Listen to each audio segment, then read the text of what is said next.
Okay. Good evening, everybody. Thank you for joining. Um, if you would like to sponsor a class, please let us know. Sponsorships are available. Helps us to continue doing these classes. Okay, let's jump right in. This week's Torah portion is Parsha Shoftim. One of the things discussed are the laws of war. So let's take a look and see what some modern applications of this week's Torah portion. Okay, Deuteronomy chapter 20, verse 1. When you will go to war against your enemies,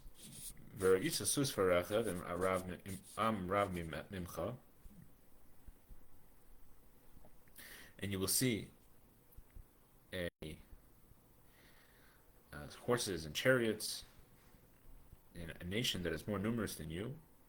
Le'sira mehem, you shall not be afraid of them.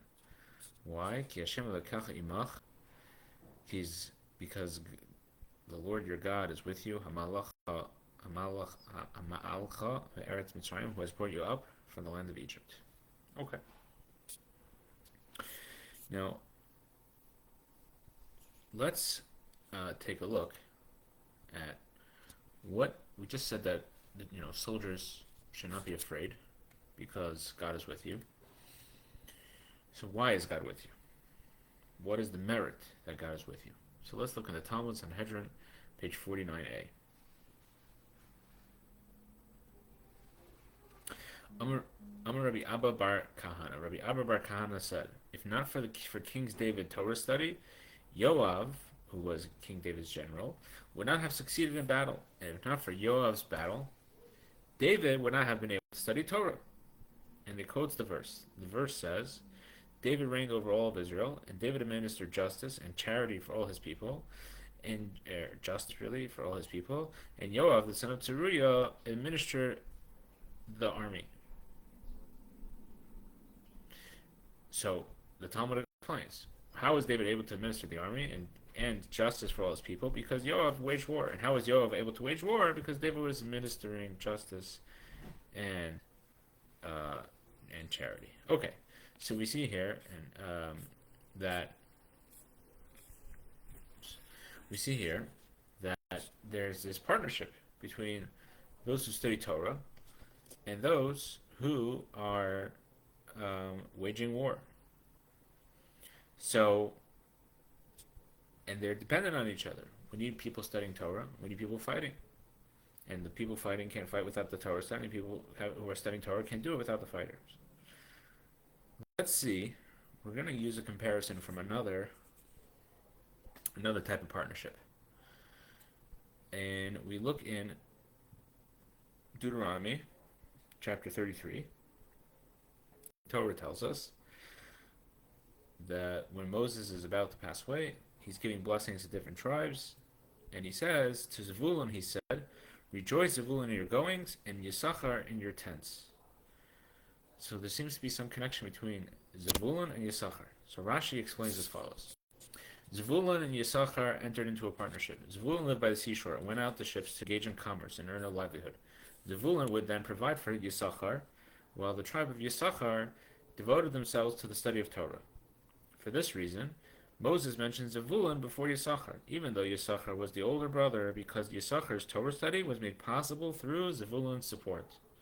So we see from this idea that not only when we have this partnership between Yisachar and Zevulun, Yisachar is studying Torah, Zevulun is earning a livelihood so Yisachar could study Torah, and we see that this partnership, similar to the partnership we discussed before of Torah study and going to war. However, we see that when Rashi's commentary, he explains that actually Zevulun is mentioned first in the verse that discusses this partnership. Because Yisachar cannot study Torah without the support of Zevulun.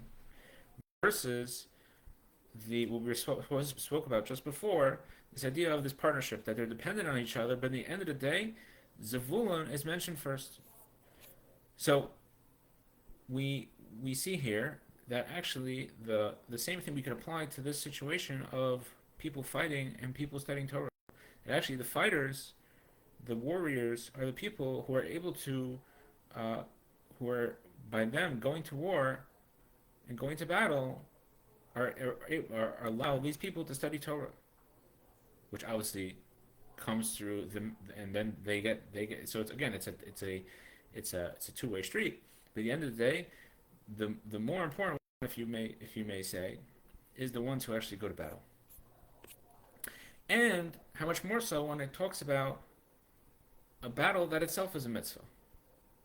If we look in Maimonides, um, he discusses the reward for those who go to war for a mitzvah. In this case, the mitzvah is protecting the Jewish people. What does Maimonides say? Whoever fights with all his heart, and whose sole intention is to sanctify God's name, is assured that he will suffer no harm, no evil will befall him. He will establish a lasting house in Israel. He and his descendants will merit an eternal legacy, and he will merit the life of the world to come. As it is said, the Lord will certainly establish a faithful house for my master, because my master fights the battles of the Lord, and the soul of my master shall be bound in the mountain of life with the Lord your God. Now, who is this talking about? Who is this talking about this tremendous reward? It was not talking about the Torah scholars. It was talking about those who actually go out and fight in battle. And actually, to the point where we actually see that King David, this whole story that we're talking about we started talking about King David, where King David, his merit protected his general Yoav, and Yoav's protection, his physical protection of battle, actually used to go out to battle as well. Why? Because King David wanted to get the merit, this tremendous merit of actually going out to battle. And the only reason King David himself stopped going out to battle is that his own men told him, you shall no longer go out to battle with us, so that you do not extinguish the lamp of Israel. In other words, it was too risky for King David himself to go out to battle, so his men made him swear that he would no longer do that. But we see that King David himself, even though his Torah study was protecting the soldiers, nonetheless, you see that he wanted to participate in the fighting itself. So, the Rebbe spoke about this in 1967-68, following the victory of the Jewish people in the in 1967-68 war, and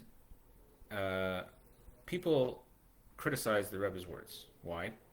Because the Rebbe said that this battle is a melchemes mitzvah. It's a mitzvah. It's a mitzvah to go out to battle.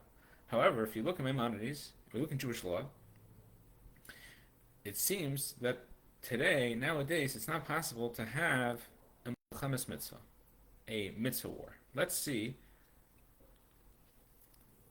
what this criticism was referring to. So let's go into Maimonides, the Laws of Kings, chapter 1. Maimonides says as follows. There are three mitzvahs the Jewish people are commanded to upon entering the land of Israel. Number one is to appoint a king. Number two is wipe out Amalek. And number three is to build the Beis Hamikdash. Okay? And what we learn from this is that actually there is in order to do the mitzvah of fighting Amalek,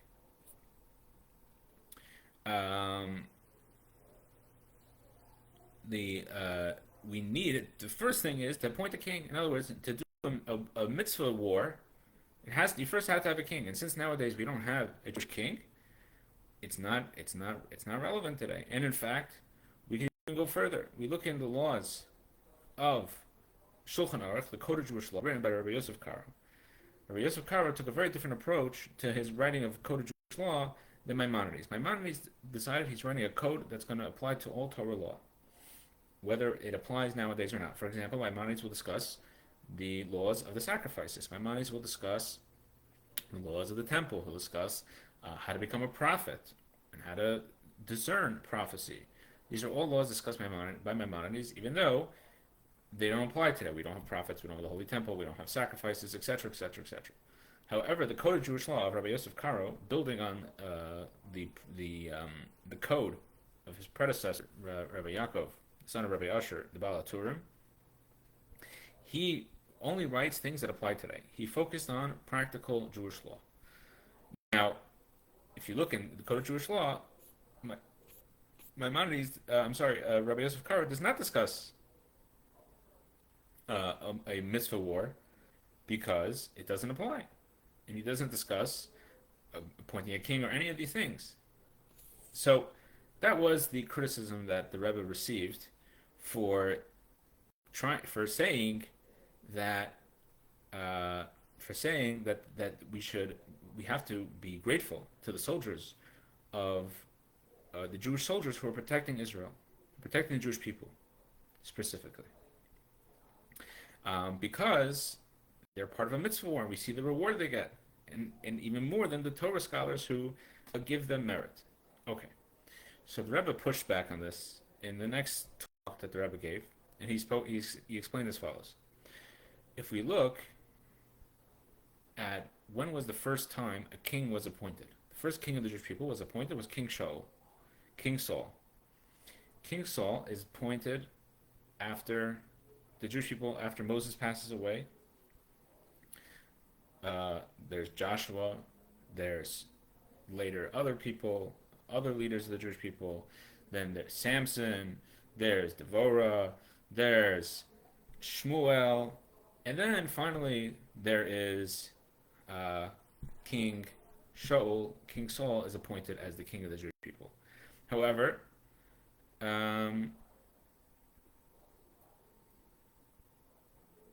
we see that all these people fought wars, and that would be in the category of a mitzvah war. Okay, so let's take a step back. So according to Maimonides, in fact, Joshua and Moses both fell into the category of a king. They had the legal status of a king. Okay, so let's exclude Moses and Joshua. Even after Joshua, we have Samson and other people, other Jewish leaders that fought wars, and all these wars are part of were part of a mitzvah war. Are we now going to say that anyone who fought a war then didn't have a king, that those are not mitzvah wars?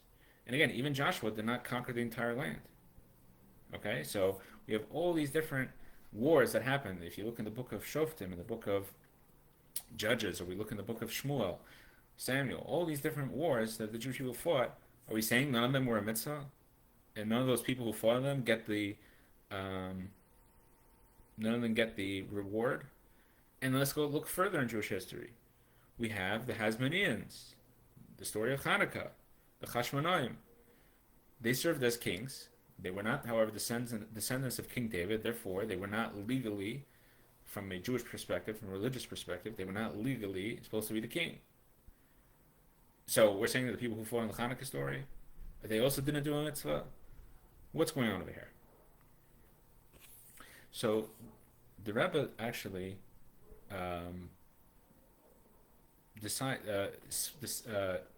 kind of splits the baby over here, and there's two types of a mitzvah wars. There's a mitzvah war that is the technical mitzvah war that some people were saying that only applies when there's a king, right? Where the king decides that there's a war, and that war is therefore a mitzvah. And again, there's different rules why that war is fought. Then the Rebbe explains there's a second type of war. The second type of war is also a mitzvah, but it's not a mitzvah war. It's a war which is a mitzvah. What's the mitzvah? It's defending the Jewish people. And he quotes Maimonides. Let's look at Maimonides. Maimonides says, what is a mandatory war? It includes coming to the aid of Israel against an enemy that attacks them. That's it. That's the obligation. If you're defending the Jewish people, then Maimonides clearly says that it is not dependent on a king. Any war that defends Jewish people is mandatory, is a mitzvah, it is an obligation. So, and actually, if we actually look in the Code of Jewish Law, we'll actually see that in Jewish law itself. In Shulchan Aruch, wrote by Rabbi Yosef Karo himself, brings this idea. Let's look in Shulchan Aruch, Laws of Shabbos, Siman 329. He says as follows: when non-Jews besiege Jewish towns, and again, this does not necessarily apply to in the land of Israel, any place that there's Jewish people, we must. So he says, when non-Jews besiege Jewish towns, we must confront them with weapons and violate Shabbos in order to defend them.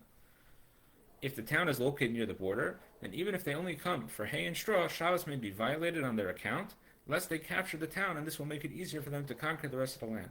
So actually, there's a stricter that we violate Shabbos, even in a more simple way, if they are in a place where it will become easy for them to have access to the land of the rest of the area where Jewish people live. So we see here that actually in Jewish law there is an idea that it's such an obligation that we even violate the Shabbos because we're going to save Jewish lives. And if we actually look in back in Maimonides, he actually does call it a mitzvah. In this exact situation, Maimonides says it is a mitzvah for every Jew who is able to come to the aid of their brothers who are under siege and rescue them from their attackers even on Shabbos. It is forbidden to delay this until after Shabbos. After they have rescued their fellow Jews, they may return home with their weapons on Shabbos, so they won't hesitate to come again, and such a situation arise in the future. So Maimonides says, not only do we violate the Shabbos in order to, because it's a mitzvah to save fellow Jews, but even further, after the war is over, even if it's still Shabbos, we tell them you could go back home, because we don't want them to say, next time I'm not coming, because I had to stay in that other town for Shabbos. So we see here that clearly that people who participate, even nowadays, in defense of the Jewish people, it is clearly a mitzvah. Let's focus on one more criticism that the Rebbe received at that time. And again, this all obviously applies to even current times. Was that the Rebbe said there were people at the time who were saying, look, instead of saying, they weren't saying that, look, what a great miracle God did in the 1967. They were saying, look how strong the Jewish people are, which obviously is, denying the fact that God did a miracle for the Jewish people. So how could we praise the soldiers who participated in this war if people are using this war for negative, to deny God, essentially, and deny God's involvement. So some people wanted to say the other way. They wanted to say it couldn't have been a miracle, it couldn't have been a positive thing, people are using it for negative. So the Rebbe actually used an example from the original sin after the giving of the Torah, which was the golden calf. Why did the Jewish people decide, of all graven images, why did they decide to make a golden calf? So the Medrash in Shemos Rabbah says as follows: that why did they choose a golden calf? It says as follows: when I came to Mount Sinai to give them the Torah, I descended in my heavenly chariot. They gazed upon it, chose one of its images, and later provoked me with it. So the Medrash says, what did they see? They saw God's chariot. If we look in the book of Ezekiel, in the chariot of God, it says, Reisi Pnei Shar, I saw the face of an ox. So they saw the face of an ox, so therefore when they decided to make an idol, they used the idea of a golden calf. So the Rebbe says, if you're going to say that, we're saying that the most important revelation in the history of the world, Mount Sinai, and some people saw the revelation, and instead of using it for positive, they used it for negative, are we going to say that somehow this tarnishes the revelation of Mount Sinai? Obviously not. Obviously not. This was something that was misused, and something that was misused. It doesn't change the benefit and the importance of what happened of the revelation of Mount Sinai. The same applies to people who worship the sun and the moon. Somebody worships the sun or the moon, does that mean that I can't benefit from the sun and the moon anymore? I should say, the sun and the moon, such a waste of time. What do you mean? Our whole ecosystem is based on the sun and the moon. Of course, we have to recognize it's created by God, and of course, you have to realize it's only because of God's blessings that the sun and the moon give us the blessings that they do. But we're not going to say the sun and the moon are worthless and negative because some people choose to worship it incorrectly. Therefore, the Rebbe explained that actually that um, it's important that we are grateful to, we have to thank God for miracles, and we have to um, not only thank God for miracles, but be thankful to the soldiers who participated in those miracles. Now, the Rebbe said, does that mean we should make a new holiday? No, that's not. Nowadays, we don't make holidays. That's not something that we do. However, we can do is we can thank God. That's something that we could definitely do. So, what we and not only that, not only can we thank God, we can actually also learn from the soldiers.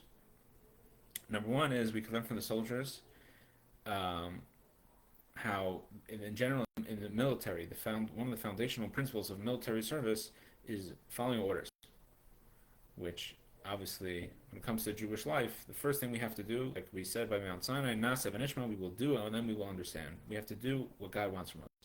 And that is something we can learn from military personnel. And number two is we see how these people take the idea of caring and feeling responsible for another Jew, they take it to the next level.